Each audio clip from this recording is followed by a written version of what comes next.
ఎప్పుడన్నా ఆలోచించావా? నువ్వేం అవ్వాలనుకున్నావో నీ ఫ్రెండ్స్‌కి చెప్తే నువ్వు లేనప్పుడు నువ్వక్కడ జోకర్ అయిపోతావని?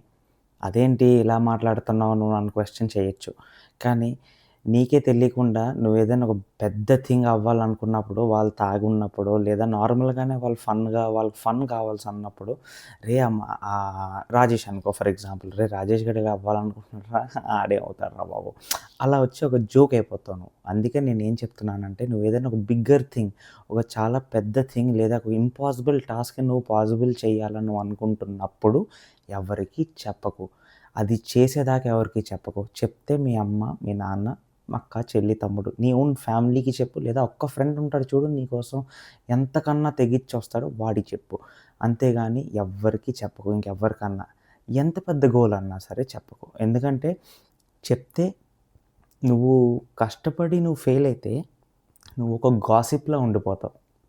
నువ్వు ఒక చిన్న స్నాక్ లాగా, ఒక చిన్న తాగుతున్నప్పుడు మంచింగ్ లాగా నిన్ను వాడుకుంటారు. అంతేగాని నువ్వు కష్టపడి నువ్వు ఫెయిల్ అయినా మళ్ళీ రైజ్ అయ్యి సక్సెస్ అయ్యావనుకో, అప్పుడు నువ్వు వేల మందికి ఆదర్శంగా ఉంటావు. నీ పక్కనున్నోళ్ళందరికీ ఇన్‌స్పిరేషన్ అవుతావు. నిన్నన్నోడే "ఒరేయ్! ఏదో అనుకున్నాను గానీ భలే కొట్టేసాడురా బాబు" అని అనుకుంటారు. నోరెత్తరింక. అందుకని ఎప్పుడు నువ్వేం అవ్వాలనుకున్నా ఎవరికీ చెప్పకు. చెప్పి చులకనవ్వకు.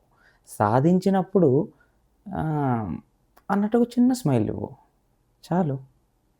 ఓకే.